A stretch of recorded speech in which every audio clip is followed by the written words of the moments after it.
나눠드린 미임을 보시겠습니다. 오늘 12월 둘째 주, 제목은 두 운명, 본문은 요한계시록 14장 1절에서 13절, 찬송은 413장, 412장입니다. 지난주 말씀 통해 하나님도 받은 것 나누면서 특별히 이번 주와 관련돼서는 특별히 연말이고 하니까 우리가 올 한 해 어떠한 성과를 얻었는가 하는 점들을 같이 나눠보면 좋을 거라고 생각됩니다. 거기서 좋았던 부분은 무엇이고 또 한편으로 반성해야 될 점은 무엇인가 하는 부분들을 서로 말씀을 나누시면 은혜가 되리라고 믿습니다. 요한계시록 14장 본문은 어린 양 예수를 따르면서 악한 짐승의 도전에 끝까지 저항한 14만 4천.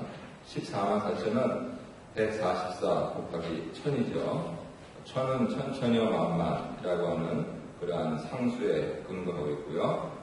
144는 12의 좌승입니다. 그래서 14만 4천은 하나님께서 선택하시고 하나님께서 구원하신 완전한 수를 가리키죠. 즉 하나님 나라의 백성이 받을 승리와 영광을 묘사하고 있습니다.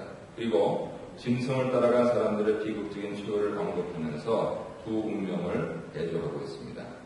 하나님 나라의 백성은 고난을 받습니다. 짐승을 따라간 사람들은 잠시 이 세상에서 재미를 보는 듯 합니다. 하지만 하나님 백성은 최후의 승리를 하고 짐승을 따라간 사람들은 비극적인 최후를 맞습니다. 그래서 두 운명이라고 제목을 짓습니다. 말씀과 나눠보겠습니다. 첫 번째, 하나님 백성을 가리키는 14만 4천을 소개합니다. 1번, 어린 양 예수와 함께 시온산에 서 있는 14만 4천의 이마에는 무엇이 기록되어 있습니까? 어린 양의 이름, 그리고 그 아버지의 이름이 기록되어 있다라고 14장 1절에 기록되어 있습니다. 이마나 손에 짐승의 표를 받은 이들 13장에 나오는데요. 그들과는 달리 어린 양의 이름과 아버지의 이름이 그들의 이마에 기록되어 있는 것이죠. 여기서 한 가지 유념할 것은 말세가 될수록 저 그리스도가 보이는 형태가 어쩌면 그렇게 그리스도와 비슷한지, 해를 받는 것도, 심지어 해를 받은 것도 그리스도와 비슷하게 갖고, 그리고 자기가 먼저 이마와 손에 표를 주고 그러한 일들을 자행을 합니다.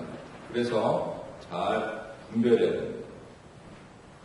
어린 양의 이름과 아버지의 이름을 이마에 받은 하나님의 백성들은 그들이 바로 누구다라고 하는 것을 이렇게 분명하게 드러내는 그 표식을 갖는 것이죠.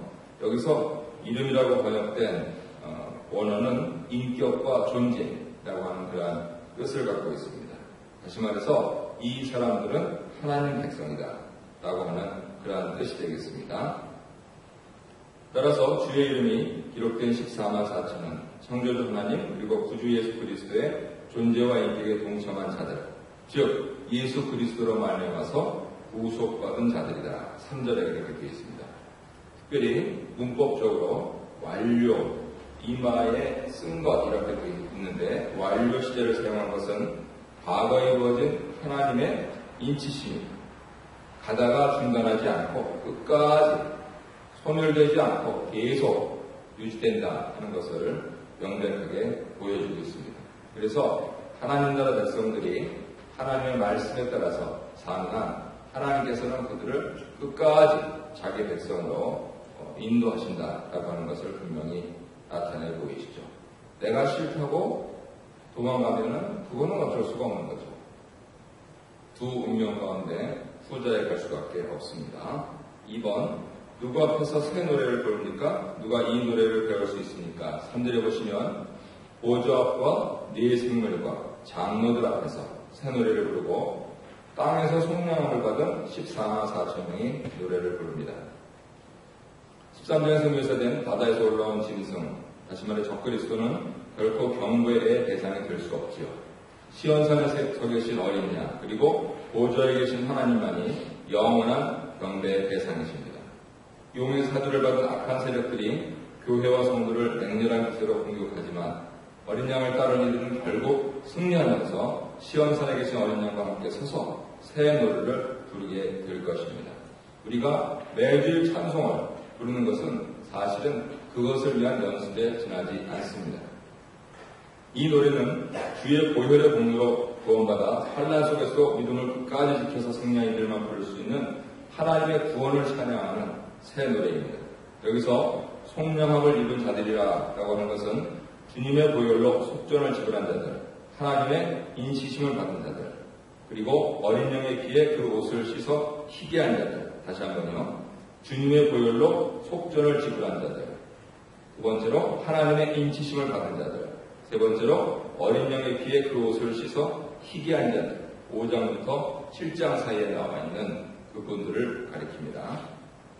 3번 보겠습니다. 구속함을 받은 14만 4천은 어떤 자들입니까? 4절과 5절을 보시면 여자와 더불어 더럽히지 아니하고 순결한 자들, 어린 양이 어디로 가든지 따라가는 자들, 사람 가운데서 속량을 받아 처음 익은 열매로 하나님과 어린 양에게 속한 사람들, 그 입에 거짓말이 없고 흠이 없는 사람들. 3절, 4절, 5절 그대로 말씀입니다. 바로 이것이 14만 4천의 신앙과 삶의 특징을 구체적으로 설명하고 있는 네 표현입니다. 여자로도 더럽히지 아니하고 순결한 자다라고 하는 것은 하나님 백성으로서 거룩하고 존귀한 자들이다 라고 하는 비유적 표현이죠. 단지 육체적인 성결뿐만 아니고 신랑에서 어린 양을 따라서 큰 용의 위험, 그리고 음료의 유혹, 그리고 바벨론의 문화와 가치, 이것을 단호히 거절하고 배격하는 영적인 순결과 정결을 지킨 자들입니다. 제가 식구들한테 연말에 대해서 얘기를 하는데 연말 쇼핑 해야죠. 그죠? 연말 쇼핑 해야 됩니다. 필요합니다. 근데 남들이 간다고 쇼핑을 한다. 그거는 크리스천인가 하는 거 다시 한번 봐야 되는 거죠. 내가 가서 남이 따라와야지. 그죠? 남들이 가서 내가 간다. 말이 안 되죠. 그렇게 줄 데가 없어요. 크리스천답게 살아요. 그게 순결입니다. 두 번째로 처음 익은 열매다 라고 하는 것은 하나님의 백성 전체를 의미하는 것이죠. 하나님께 드려진 성결된 제물입니다. 이것이 구약의 5대 제사, 번제, 소제, 화목제, 속죄제, 속건제. 5대 제사의 근본 정신이 뭐냐? 하나님과 떼어놓는 겁니다. 그거를 우리 청교도 조상들은 어떻게 표현했느냐? 주일 성수 11조라고 표현했습니다.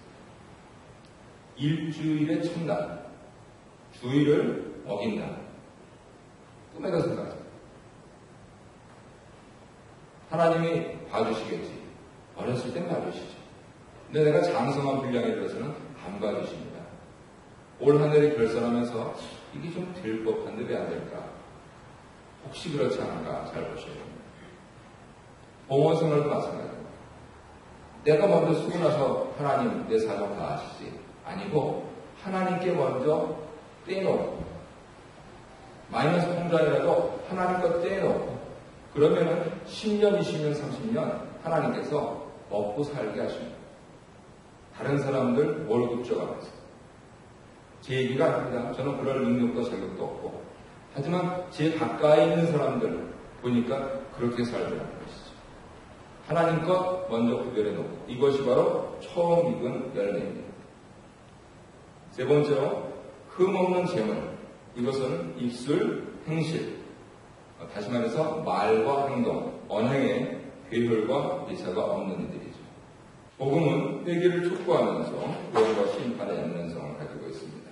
그래서 복음의 메시지에 어떤 반응을 보이냐에 따라서 영원한 운명이 결정될 것입니다. 영원한 운명은 둘입니다. 생명인가 멸망인가. 또한 영원한 복음의 계명은 어린 양에게서 구속으로 인한 영원한 하나님 나라의 영광, 그리고 사탄의 이 세상에 대한 일시적인 통치와 패배를 배제시키는 그러한 것을 함축적으로 표현하고 있습니다. 하나님 나라 백성들은 처음에 약합니다. 하지만 최후 승리합니다. 그런 것을 창세기를 통해서 보면은 아브라함, 이삭, 야곱으로 내려가면서 옛날 방식이죠. 아들 누가 많이 낳나 그건데 하나님께서 정말 25년 전에 나타나셔가지고 그렇게 하셔가지고 하면서 겨우겨우 25년 만에 아들 하나 얻었는데 그 형제는 벌써 12명 낳았죠. 이삭 같은 경우는 어떻습니까? 아버지가 이게 그러면 하나님 뜻인가 그러면서 엄마 말 들어가지고 잘못 끌어놓은 것으로 했는데 이스마엘 같은 경우는 벌써 12방백이 됐는데 이삭도 20년 동안 또 애가 안 생긴다고 또 상징적으로 하는 겁니다. 옛날에는 아들이 재산이니까요. 요즘은 딸이 재산인지 몰라도. 그랬을 때 야곱은 어떻습니까? 비로소 이 사람이 자기 온갖 재주를 다 부려봤어도 외삼촌 집에서 20년 동안 세상에 그렇게 노동력을 착취를 당해도 그렇게 당합니까? 죽을 때까지는 죽기 직전까지 당하지만 하나님께서 그때 비로소 아브라함과 이삭을 기억하시고 또 하나님의 특별한 방법을 하시면서 이스라엘의 12방백이 그렇게 세워졌는데 좀 이렇게 좀 살만한가 했더니 기근이 임해가지고 또 이집트 내려가서 무슨 사를 했습니까? 종살이를 했습니다. 하나님 나라에서 그런 겁니다. 그렇지만 결국 누가 구원받느냐? 홍해를 건너면서 하나님 백성들이 구원받습니다. 세상 사람들, 이집트 사람들 그 위에 올라와서 아브라함의 형제 데라의 12아들들은 어디 갔는지 자체를 찾아볼 수가 없고 이스마엘은 오늘까지 이렇게 해가지고 현대사를 같이 구성하면서 가장 위협적이고 가장 큰 기독교의 이단이 되어 있고요. 그리고 야곱의 경우에 비로소 하나님께서 누가 창조주시고 누가 구속주시고 그리고 누가 맴매도 하시고 또 사탕도 주시고 하시는 그러한 하나님이신가 하는 부분들을 분명하게 보여주시는 것입니다. 그래서 최후의 승리 이 부분들은 기독교인들은 끝까지 명심하고 일침하고 중간에 탈락하지 않도록 조심해야 됩니다. 2번 큰 성 바벨론이 심판받은 무너졌다라고 나와 있는데요. 이유는 무엇입니까? 8절에 보면 모든 나라에게 음행의 포도주와 진노의 포도주를 마시게 했기 때문입니다. 바벨론은 모든 나라에게 하나님을 대적하고 그 백성을 핍박하는 일에 주도적인 역할을 하며 하나님 진노를 쌓고 있었습니다. 하나님의 종들이 죽어가고 매맞고 고통을 당한다. 하나님께서 차곡차곡 쌓으시고 있습니다. 또한 음행의 포도주는 바벨론의 행태를 가리키는 표현으로 하나님 백성의 피를 흘리게 하는 핍박의 행위를 가리킵니다. 성도들의 피를 흘리게 하여서 그 피를 포도주처럼 마신 바벨론에게 하나님 진노가 임할 것이고 하나님을 모독하고 하나님 나라의 백성을 핍박하는 세력은 아무리 크고 강해도 반드시 철저히 무너질 것임을 경고하고 있습니다. 하나님의 엄연한 심판을 결코 막지도 못하고 피하지도 못할 것입니다. 이랬을 때 바벨론에 향하는 하나님을 회방하는 것 세 가지가 있는데 우리 한글 성경에는 두 가지 정도로 보이고 있습니다. 하나님의 이름을 회방하고요. 그 다음에 하나님의 장막이라고 이렇게 번역이 되는데 하나님께서 거하시는 처소 그리고 그것을 하늘에 거하는 자들 이렇게 되어 있습니다. 킹제임스 버전에 보면은 이것을 이제 좀 소수 읽었는데 하나님의 이름, 하나님의 처소 그리고 하늘에 거한 자들이라고 하는 원어를 따서 세 가지로 이렇게 하나님의 이름, 하나님의 처소, 하나님의 백성들을 회방한다. 그게 신성모독이다. 이렇게 표현을 하고 있는데 한글 성경에는 하나님의 처소, 곧 하나님 백성이라고 그렇게 되어 있습니다. 이렇게 보면 하나님의 거룩하신 이름을 회방하는 것도 신성모독이고 하나님의 교회를 회방하는 것도 신성모독이다. 이렇게 정리할 수가 있겠습니다. 3번 짐승과 우사에게 경배하는 자들을 어떻게 심판하십니까? 10절 11절 보면 진노의 포도주로 모든 나라를 취하게 했던 그들은 하나님으로부터 진노의 포도주 심판을 받을 것입니다. 불과 유황으로 고난을 받을 것이고 밤낮 쉼을 얻지 못할 것입니다. 바벨론을 향한 심판 선고에 이어서 셋째 천사는 짐승과 그의 우사에게 경배하는 자들, 즉 짐승의 표를 자들 어디에 받았습니까? 이마와 손에 받은 자들, 그들이 하나님의 진노의 포도주를 마시게 될 것을 예고합니다. 그들은 거룩한 천사들과 어린 양 앞에 심판을 받을 것입니다. 어린 양은 14만 4천에게는 구속주가 되시지만 그들에게는 심판주가 되실 것입니다. 그들은 불과 유황으로 고난을 받을 것입니다.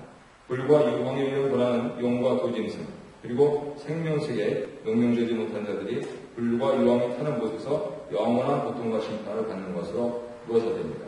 고난의 연기가 세세토록 올라갈 것이다 라고 하는 것은 불과 유황에 당하는 고통이 영원히 계속될 것을 가리킵니다. 또한 쉼없는 고통이 더욱 가중될 것입니다. 쉼없는 고통. 그래서 크리스천들은요, 종말이 될수록 잘 쉬셔야 됩니다. 우리 교회는 3년 지나면서 이렇게 첫 번째 수련회 하면서 일과 쉼, 이사야 말씀의 근거에서 그렇게 정례의 수련회를 가졌습니다. 왜 안식일입니까? 쉬는. 안식일에 열심히 일하는 사람들은 누굽니까? 목사님, 장로님. 다른 분들은 어떻게 하셔야 됩니까? 쉬셔야 됩니다. 그런데 저는 청년 때부터 월요병이 있었습니다. 1부에 중고등부 교사하고 2부에 성가대 쓰고 3부 청년부 활동하고 4부 가서 뭐 좀 먹고 들어가면 월요일날은 일어날 수가 없는 월요병이 있었습니다. 근데 그건 잘못됩니다. 쉬어야 돼요. 주일날 쉬어야 월요일날 건강하게 학생은 공부를 하고 또 가장은 일을 하고 이렇게 하게 되는 거죠. 그래서 우리 교회는 가능하면 안 하시도록 그렇게 잘 쉬셔야 돼요.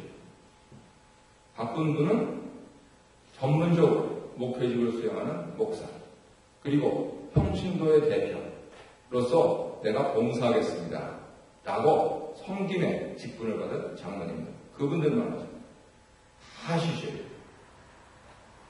바로 이 쉼없는 고통 이러한 표현 속에서 하나님께서 우리에게 기대하시는 것은 안식이구나. 그러면 내 몸만 쉬는 게 아니고 내 마음, 내 영혼이 쉬어야죠. 주일날 와서 예배당에 내 마음이 부대낀다. 그건 다시 생각을 해봐야 됩니다.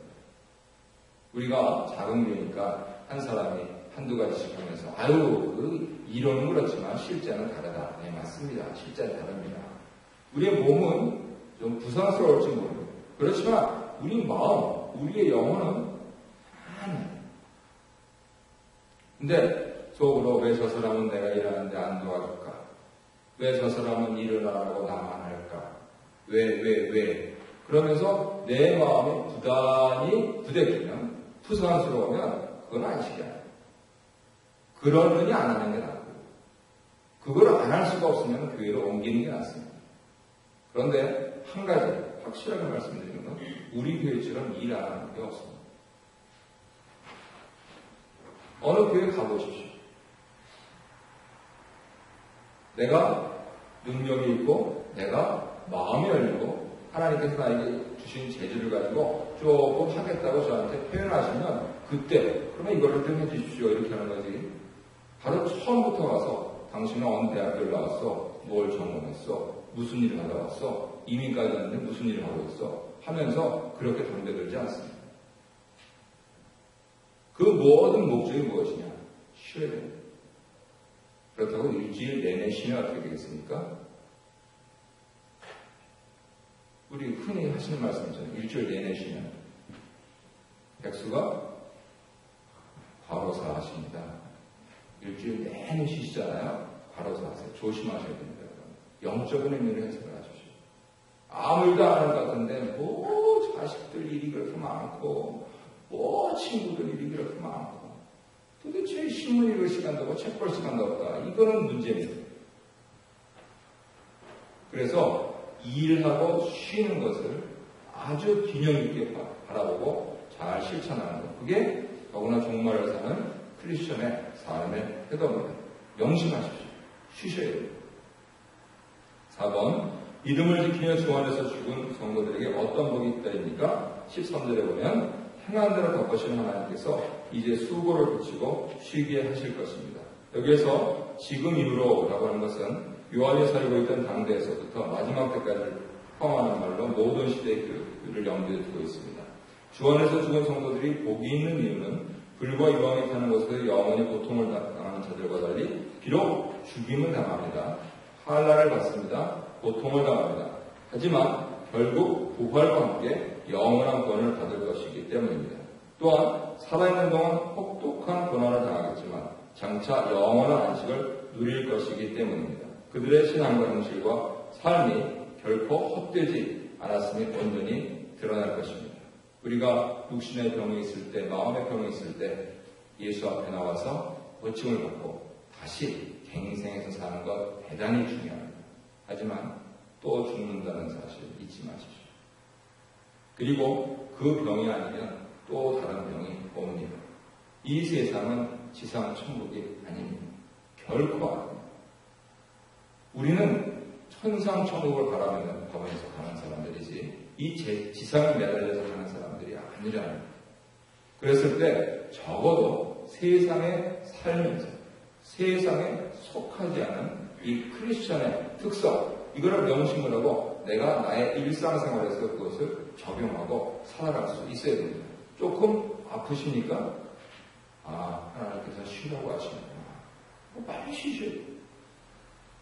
다시 행복해졌습니까? 하나님께서 일하라고 하시는구나. 빨리 일을 해야 돼요. 그런데 의외로 너무나도 많은 크리스천들이 거꾸로 한답니다.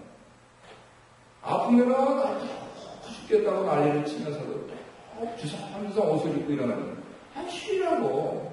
그러면 내 새끼를 누가 먹여 살렸냐고. 그래서 또 당신이 먹여 살렸냐고. 당신은 사고만 쳤다고. 생각해보라고. 하나님 먹여 살리신 거지. 당신이 뭘 갖고 먹여 살렸냐고. 그게 당신이 번 돈이냐고. 쉬라고. 당신부터 살라고. 그런데 또 다 나왔는데 또 그냥 탱자탱자 놀고 있어요. 세상에 우리 다 오죽이 다 갚습니까? 그게 가서 돈 벌어야지. 제가 이번 주일에 또 어느 분하고 점심을 드시면서 했는데 한편으로는 저쪽에서 교회에서 오셨나 봐요. 이제 우리는 이제 그래서 상담을 하는데 교회에서 오셔가지고 하니까 한편으로는 저기서는 저렇게 교회에서 이렇게 다 모여가지고 또 목사님, 장로님, 할렐루야 하면 하면서 그냥 왁자지껄하게 식당 그렇게 하는 참 부러운 것 같은데 한꺼풀 뒤집어 생각하니까 하나도 안 부럽더라고요.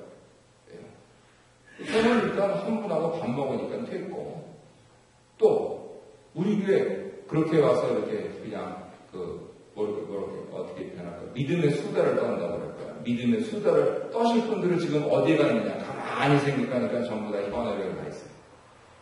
열심히 돈 벌어가지고 나 혼자 잘 먹고 잘 살겠다 할까요? 아니고 하나님 것 떼놓고 우리 가족 영역 얼마나 감사해요 그게. 그래서 이건 낮에 식당에서 이건 믿음의 소리 하는 거 그렇게 좋은 건 아니구나 하는 걸 또 깨닫는 한 주였습니다.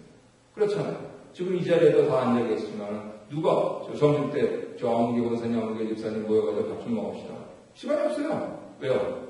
다 현업에다가 있어가지고. 그러니까 얼마나 감사하냐는 것이죠. 그래서 건강이 쉬울 때는 이처럼 열심히 일하는 조금 몸이 불편하면 쉬어야 되겠다. 주일날도 내가 몸살기가 있고 좀 힘들다. 그러면은 양해를 구하고 좀 쉬고 하나님께 나와서 기도드리면서 빨리 낫게 해달라고 기도하고 끝나자마자 바로 가서 쉬고 그래야지 또 월요일에 일어나실 거 아니에요. 그래서 이 일과 쉼을 잘하는 사람들 이것이 바로 크리스천들입니다. 나는 3번, 4번 참조하시고 내용 정리하겠습니다. 한편에서는 어린 양과 함께 시온산에 서 있는 14만 4천 하나님 백성이 승리와 구원의 노래를 부르고 있습니다. 또 다른 편에서는 하나님의 진노의 포도주를 마시고 영원한 불과 유황으로 형벌을 받는 짐승과 우상의 숭배자들이 있습니다. 한편에는 영원한 위로와 안식이, 다른 편에는 영원한 고통과 탄식이 있을 것입니다. 이 땅에서 누구를 경배하며 사느냐, 이것이 영원한 운명을 결정할 것이고, 무서운 사실은 이 땅에서부터 그 운명대로 살게 될 것이다 라고 하는 것입니다. 하나님을 믿으십시오. 하나님을 믿고 하나님 백성답게 사십시오. 일할 때 일하시면서 쉴 때 쉬십시오. 거꾸로 하지 마시고 죽어라고 일하지 마시고 죽을 때까지 쉬지 마시고 하나님께서 우리로 하여금 살게 하시는 때까지 이 땅에서 일과 쉼을 균형되게 잘 영위하셔서 크리스천의 삶을 살아가는 우리 교회 식구들이 됐으면 좋겠습니다. 기도 오늘 마치겠습니다.